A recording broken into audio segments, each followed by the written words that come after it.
Hello mga katandims, kalingap! Kumusta na po kayo? Ito naman si Tita Darlene Vlog, nagbabalik. Bago tayo mag-reaction, i-shoutout mo natin si Kuya Val, si Ate Ena Kalingap Rab. Kayo ng mga marathoners, mga supporters, silent viewers, shoutout sa inyo lahat. Shoutout sa lahat ng Kalingap reactors, charity vloggers, at saka mga ambassador. So ito po si Krista ay mag-16 na po siya, di ba po? At mag-1 year na siya dito sa Kalingap, at saka nag-1 year na siya ito, pero itong Mikris na kanilang tandem is magwa 1 year na. At ito si Krista, unang pasok niya sa Kalingap, mag-15 pa lang siya, parang 14 siya, tapos after few days 15 siya. So ngayon 1 year na siya, 16 na po siya. Malapit na po kanyang birthday. At ito nga may photoshoot kay Krista. At kung napanood po ninyo, no? Kasi hindi pa nakanood, puntahan po niyo ang channel ni Kalingap Rab, nag-photoshoot. Ang ganda ng kanyang gown, no? Bagay na bagay sa kanya ang gown. Din si Mikoy, din yung polo niya, bagay din na may pagka light peach, light pink, no? Kasi nga ang dalawang ito, ang kanilang tandem is color pink ang kanilang kulay. So dito ata yung sponsor siguro is yun ang in-offer na binigay na kulay ng damit, or baka yung sa photoshoot baka sila lang nag-suggest na ganyang kulay. Pero nakita natin ba yung fashion show po sa Daet na sa SM, kasali din ang Mikris, nakita natin yung outfit nila, nakita natin bagay na bagay din kay Krista, kasi ito si Krista sumasali na po siya sa mga beauty pageant, no? Kasi sanay na siya magrampa. At ito si Mikoy, ganun din po, no? Si Mikoy, sumasali din sa ALM, no? Yan. So sanay sila. Ito si Krista, sanay na sanay. At nakita po natin, no, si Mikoy, nagpakulot ng konti, para nagpakulot. Kasi, di ba, kilala natin, nakikita pala natin, si Mikoy, na ang kanyang buhok is straight, lagi na ginaganon dahil straight ang kanyang buhok. At yun nga, bagay sa kanya, no? Kasi nasanayan niya, nasanay rin tayo, natingnan siya, ganyan ang buhok niya. So, nung fashion show ng ELM at Velvet Box, nagpakulot si Mikoy. Na-amaze tayo, wow, bagay rin pa kay Mikoy ang ganyan na buhok, mahaba tapos kulot, no? At ito sa photoshoot nila, baka isa rin na reason na nagpakulot siya, kasi baka sa photoshoot, magagamit din niya itong photoshoot sa birthday ni Krista, itong buhok na kulot, di ba po? So, yun nga nakita natin, at parang mulawin ang team nila, di ba? Na may feeder, may pakpak, di ba po? At doon sa vlog po na kumanta rin si Krista, di ba po, sa vlog, na yung first na kinanta niya nung first episode ng Krista, ay ito yung inawit niya muli, at naku, umiyak si Krista, guys, dahil nga naalala niya yung first vlog daw. At ito si Krista, no, sa hindi pa nakakanood, siguro pwede niyo balikan yung part 1, na ma-vlog siya, kasi nga binigay sa kanya ni una-una nakascout dito si Maria Ligaya, din kay Tata to kay Kalingap Rab. At yun nga, marami na silang sponsor kasi nagkaroon ng tandem itong Mikris.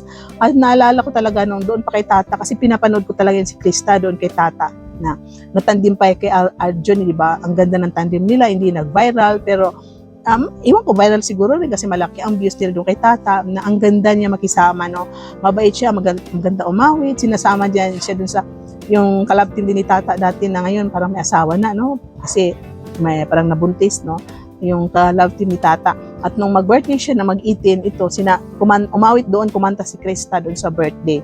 At yung wala na, no? Hanggang sa pinagbawal ang love team sa ibang charity vlogger, kasi sabi ni Kuya Val, ang dapat lang mag-love team ay si Kalingap Rab.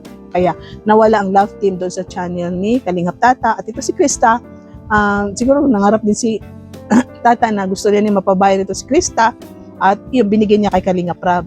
At yung time na yun, si Krista is doon siya nagtatrabaho sa bundok, nag-working student na para bang mag-alaga ng baboy. Kasi ang alam ko, hindi doon ang bahay nila Krista, kasi pinapanood ko yung first vlog sa kanya kay Maria Ligaya, kay Tata, hindi naman trabaho niya yung nag-aalaga ng baboy. Pero dahil summer, no, sinisingit niya sa kanyang oras na yun, mag-alaga ng baboy. Ito mag-vlog ni Kalingap Rab, ayun ang first episode na pig, no? May baboy siya inalagaan, hanggang sa may part 2, nakilala doon si Mikoy, part 2 na isama na, hanggang sa magkaroon ng tandem, na yun nga ang nagiging theme nila, na yun, nakakatagap siya ng mga piglet, ng mga stuffed toys, mga ganun po. Kasi doon po nagsimula ang kwento ng Mikris or Krista. So yun nga po, no?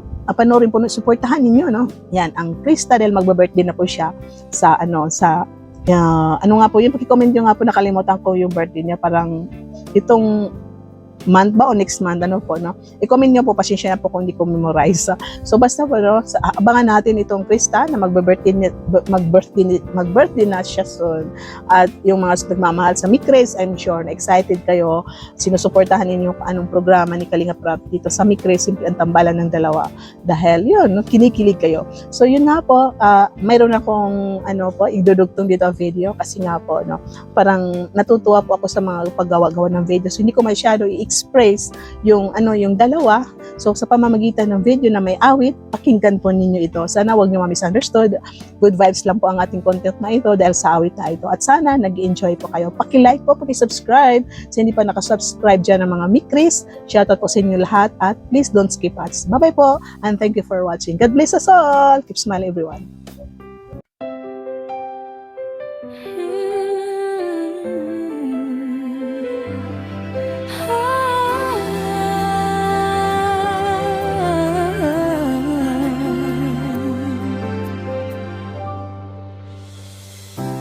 Alam kong bata pa ako, kaya bawal magmahal hanggang tingin ka lang. Pasulyap-sulyap pa, kunwari akala mo hindi ko nakita. Kaya huwag kang lumapit, huwag kang diyan ka na lang. Huwag mo ako